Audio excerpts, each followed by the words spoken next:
Mhm.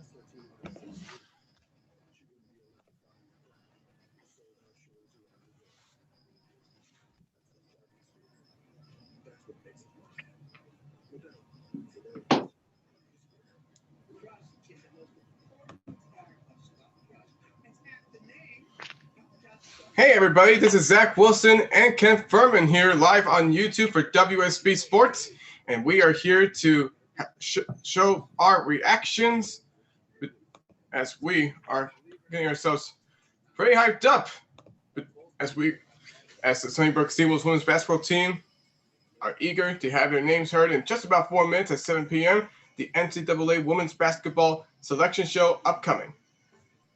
Yeah, it's good to be here. It's definitely a more unconventional stream broadcast than a lot of you listeners are probably used to, hearing from us. But yeah, we're just here to provide some insight, add some commentary of our own, and just sit back and relax as we witness this historic opportunity for the Stony Brook women's basketball team. Yeah, it sure is. It sure is. This was just a great season for Stony Brook after what they've been through. 20 games that they played this season, winning 15 of them. 11 of those 20 wins were in conference play.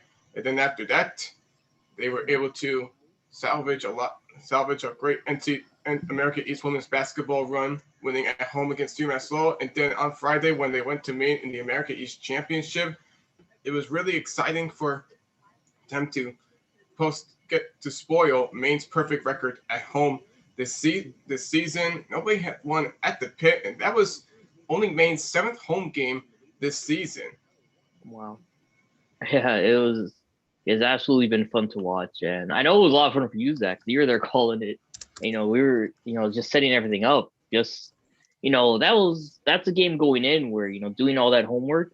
It's so tough to kind of get a feel for the game because it very easily, as I said, could have been one of those games where Maine goes on that run like they did in the second quarter and just pull away with it.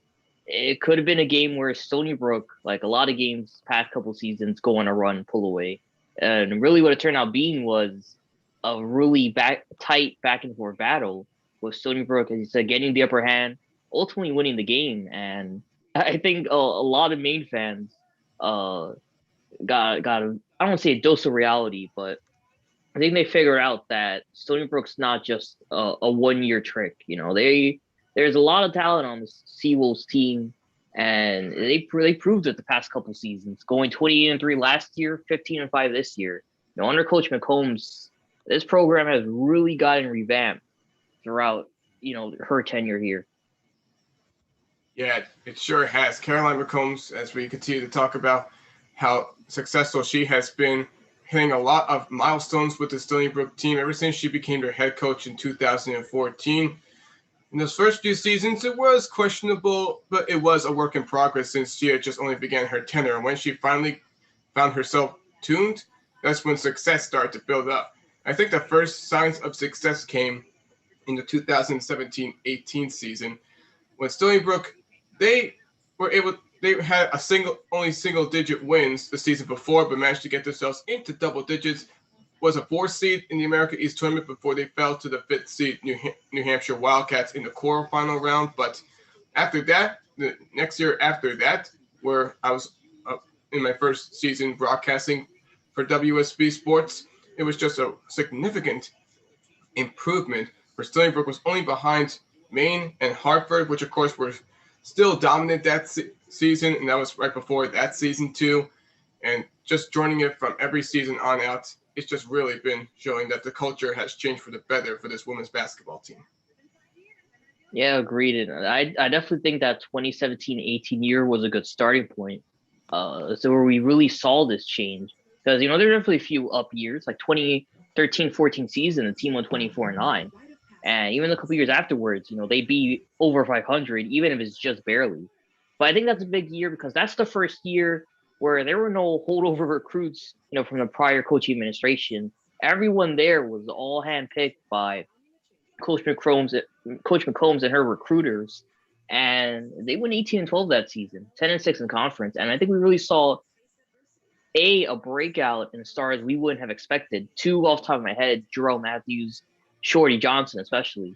And two, we saw the system and play style of Coach McCombs really come to life on the court. Really, we see her vision of successful basketball, where a lot of things Shorty Johnson and Jerome Matthews were doing back in 2017 are still things we saw just a couple days ago with Asia Dingle and Annie Warren. Yeah, Annie Warren probably good. May as well start calling her Annie Buckets now. That may be a nickname that she won't mind. I'm sure that a lot of people are starting to agree with that. But having that career high 31 points in that championship win on Friday, only a junior, you would have felt like with a performance like that, some people would think that she was a senior, but she will be a senior next year. And should she stay with Stony Brook next year, chances are she's going to really take that team to another level and give them another good look to go make another tournament run. So it is beyond 7 o'clock, and the NCAA Women's Selection Special has officially begun. And we are going to find out for ourselves who Stony Brook is going to playing. We know that they're going to be at San Antonio. This team is currently at IFCU Arena, watching on the scoreboard, the video on ESPN as well, seeing who they're going to be playing. There could be a wide variety of teams that they have been projected to play against. There's been Baylor, there's been Maryland, there's been Arkansas. But before we get into it, let's just say this quickly, that the breaking news was Gino Auriemma of UConn women's basketball suddenly tested positive for the COVID-19. He did get a second dose back on the 10th and will rejoin the team on the 24th, but won't be able to be with them in their first round, whoever it's going to be. Just tough news for UConn. But even without them, they could still tread on. Yeah, it is a loss for sure. It's pretty rare for a team to, be without a head coach and see long sustained success, especially in postseason. I think one exception was the Browns, over this past offseason in the NFL, where Stefanski was home dealing because of COVID-19. Browns are still able to hold on to victory. But, top tier programs like that is always on next play up mentality. So I don't think there are too many concerns there. But for all the teams, this includes Stony Brook too, there is going to be a lot of battles, especially starting off this round of 64. One of them is being in a neutral location where you're, playing in that bubble in, I believe it was San Antonio. And two is obviously going to be COVID, staying negative when the test results come back and kind of staying away, from everyone else, at least until you wrap up action. Because, these teams all have about a week or so to prepare. And for Stony Brook, they're leaving at the end of the week to go, to the bubble. So it's all about, trying to maintain some sort of balance of a social life while staying away from everyone and testing negative. So, that's something that's going to be in a lot of people's minds. There's be extra steps and precautions that we're not used to, especially, for the players as a result of the current pandemic. Yeah, that is true. So they haven't announced the bracket yet, and they were just showing their scoop of the breaking news of Gino Auriemma testing positive for COVID-19. But Stony Brook, who had one COVID pause this past season where they couldn't play or practice for the first 2 weeks of the new year in 2021, even with that, Stony Brook was still able to find themselves in the right place. Of course, starting off in that right place wasn't hot when they lost by 1 at New Hampshire. So they're showing what it looks like right now, and they are showing what it is as we expected. All games playing in the San Antonio, Texas area, multiple arenas hosting it, and all games are on ABC, ESPN, ESPN2, or ESPNU. So it's going to be nice to see Stony Brook on live TV, and we already know that they were on live TV on Friday when the women's basketball championship game was on ESPNU. And now they're starting off now with the Mercado region, and the top seed in that region is the NC State Wolfpack. Wow. NC State, who won the ACC championship, was the 2 seed in the ACC tournament, taking down Louisville in that championship round, and they have North Carolina A&T in the MEAC champions. So a fun battle between 2 teams from North Carolina. Sounds like some nice little rivalry. Yeah, I think I'm gonna put my money with NC State as the top seed there. Yeah, I think you're right on that. I mean, one of the chances of a 1 versus 16 upset. Only one team has ever done that. UMBC in men's basketball. Buzzing. So let's see who they have along with that. They're showing now 8th seed South Florida, who won the American Championship, and 9th seed Washington State, and at large in the Pac-12. You know, in my opinion, I wasn't really sure that Washington State was going to go to the NCAA tournament. They finished the regular season one game ahead of 500, and that makes me wonder how they could remain in the bubble like that. Yeah, and I agree. And they got an at-large bid, but even then, looking at some of these teams in the Pac-12, it makes me wonder, where teams like Colorado, Oregon State, Oregon going to rank. I expect them to be, or most of those to be 4 through 7 seeds somewhere there. And having Washington State, does that mean we're not going to see Colorado because they finished 10-10 on the season? Yeah, and 8-8. And when you finish like 500 in a conference in a Power 5, I mean that does mean that there's still a chance that you can make it. I mean, Michigan State was able to make it in the men's basketball tournament, going one game below 500. In Big Ten, they did lose the first round to Maryland, who's also in the tournament. I guess anything could be. So they got Gonzaga and Belmont. Now it's time for 4v13, which is Indiana Hoosiers, at-large bid from the Big Ten, taking on VCU, who won the Atlantic 10 championship. So that's another interesting one. I mean, I almost would have expected Stony Brook to, somewhere be in that 13th seed. I mean, I don't know what it would look like for them. I mean, last year they were projected to be around the 13th seed, and given their record last year, you gotta expect a 28-3, 3 losses, 2 in the conference, 1 to a ranked team. You gotta figure that out how to give you a good seed. So they finished up that portion. So they got another portion, 1-6. So let's see what they go with now. They start with a 3-14, a 6-11 actually, and 6th seed is Rutgers, and 11th seed is BYU. Some people did think that BYU was just barely not going to make it into, they're probably going to be one of those first 4 out. But I think they nearly gave an upset look against Gonzaga in the West Coast Conference Championship, the same way it did on the men's side. I understand that. Yeah, I think that barely, got them in there to sneak in there. And here it is. Arizona, Stony Brook. The Seawolves taking on the Wildcats from the University of Arizona, and that is Stony Brook's placement. So 8 minutes into the women's selection show, we have finally learned that Stony Brook is going to be taking on a team from the Pac-12. Arizona, who lost in the semifinals of the Pac-12, playing Monday at 2 p.m. on ESPN-U. On ESPN2. Wow. What a selection. Yeah, I agree. First off, I'm glad with the selection that they weren't a 15th or 16th, as we saw projected on a couple of other analyst sites. And I think 14th a good deserving spot.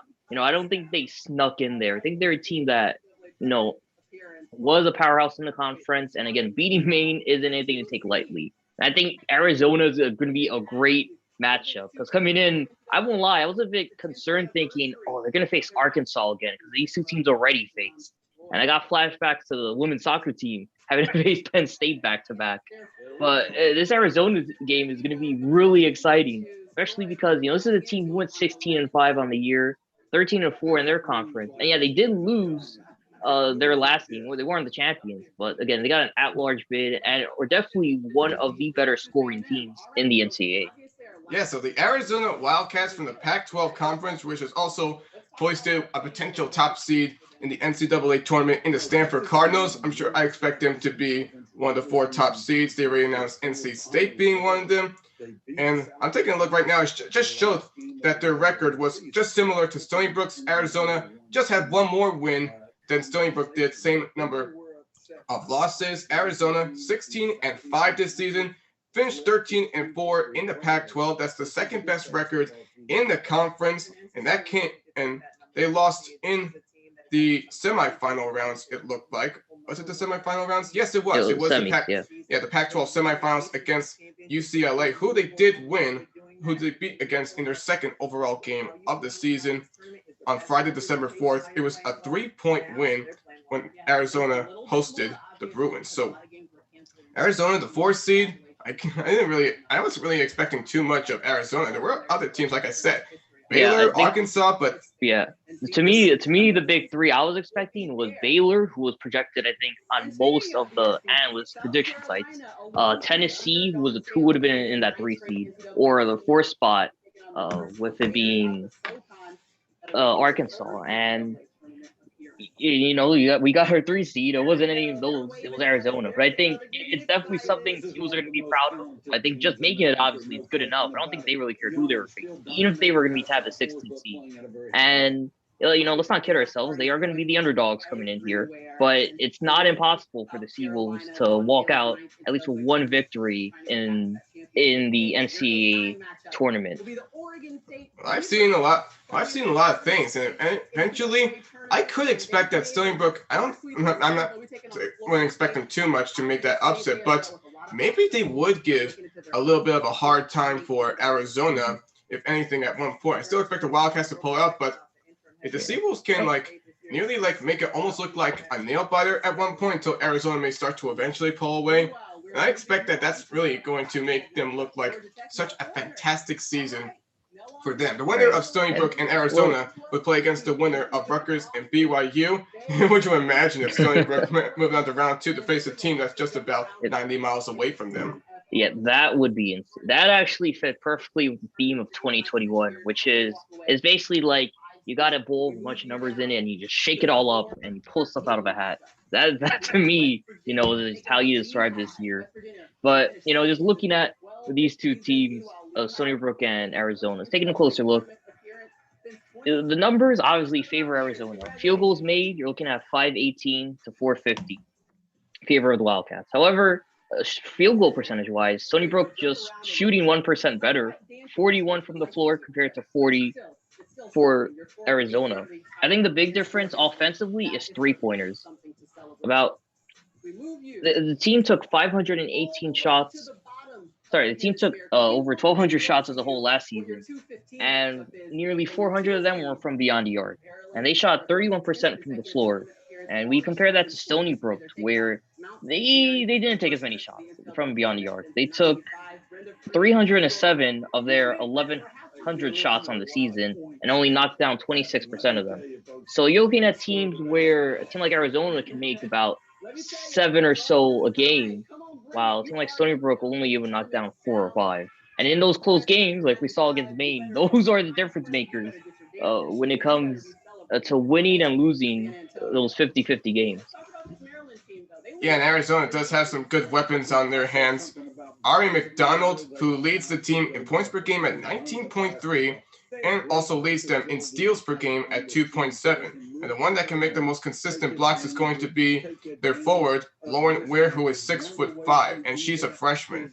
So even though she's a freshman, it seems like this gal has a lot of ability to make a nightmare against offenses. And this is really going to be some test that I think Isaiah Dingle can really go through because of her height and what she has proven to do this past season, especially what she did against Maine on Friday when she slithered through that defense inside the paint and getting those high arcing layups and shots that look tightly contested.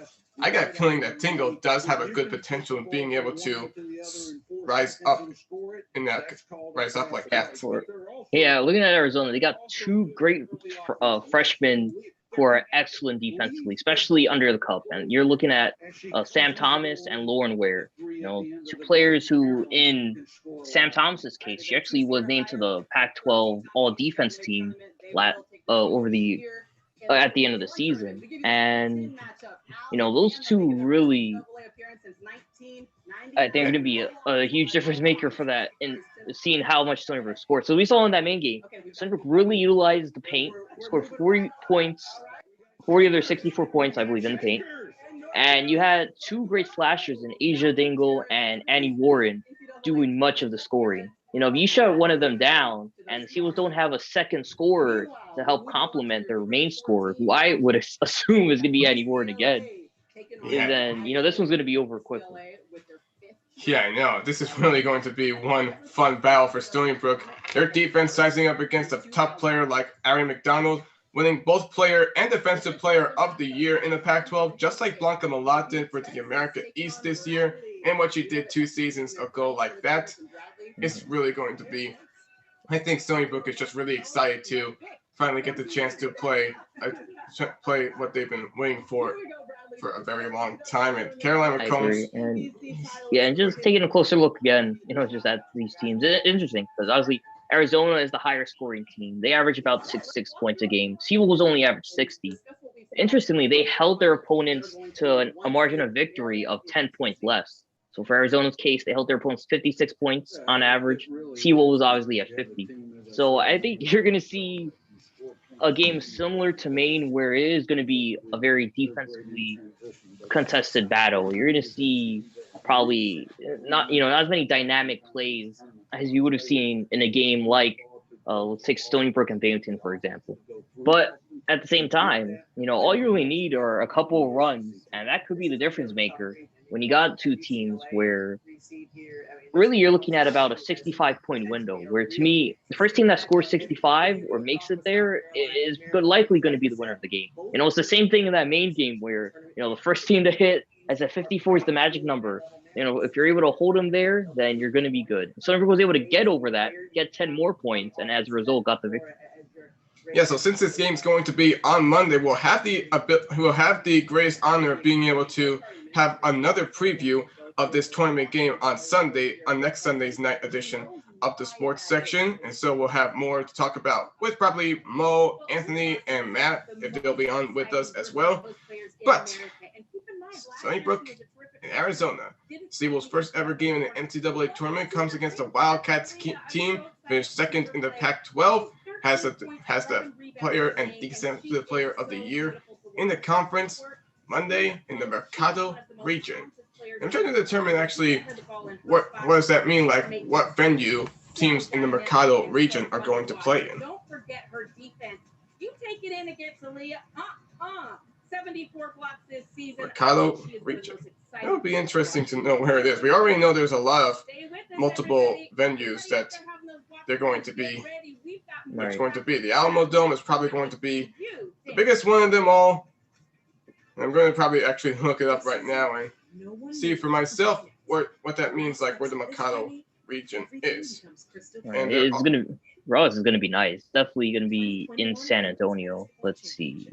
It looks to me like. To me, it's going to be, I believe it is going to take place in maybe the Alamo Dome. That's hard for me actually, because I can't tell.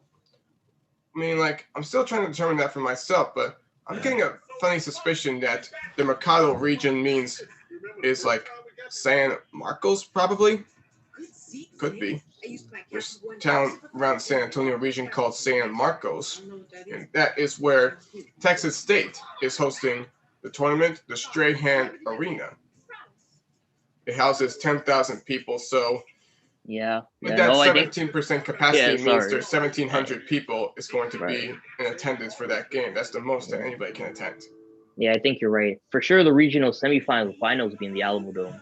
I believe, for Stony Brook, I think they're going to be in San Marcos, maybe that Strahan Arena. And should they advance the second round, they could be in the Bill Greeley Arena or the UTSA Convocation Arena. Yep, and then after that, Sweet 16 all the way to the national championship, all games in the Alamo Dome. So that's exactly what it's going to be like. Yeah, it's going to be fun. And before we wrap up, let's talk about the rest, of the conference as well, because you got some other amazing teams besides Stony Brook and Arizona, like UConn once again going 11-0 at home, 24-1 overall. But don't forget UConn. Right behind him. Yeah, don't forget UConn's not the top seed in that region with Stony Brook. Don't forget it's NC State. Yeah, NC State is the one that's leading all the way. Right. I don't know if that means that. I don't know if that means that NC State is the top overall seed in the tournament. I mean, everybody's still expecting UConn to be, because why not? Right. To me, especially, for us growing up, every year virtually, UConn championship on the women's side of basketball. So to me, I'm just so accustomed to saying, you picking UConn when these switches are up. But you're right. NC State's definitely going to be a team to watch, and of course, can't forget the Gamecocks. 22-4 this season. Last season, where you recall, they had the best winning streak in the nation, right next to Stony Brook. So there's a lot of talent there that I have a lot of returnees from last season. I think they're going to be a force to reckon with in these finals. Yeah, I think Stony Brook is probably going to show how they're a team that, after years of coming up just short of an American East Tournament championship bid and an NCAA tournament berth, they finally got what they were looking for. And in a week from today, they will be content with where they are in San Antonio, finally getting what they nearly had the opportunity of being able to do last year. So now we know that what it is. That means it's time to wrap it all up. This was Zach Wilson and Ken Furman giving you our reaction to the NCAA Women's Basketball Selection Show, including Stony Brook's placement in their first ever appearance in the NCAA tournament.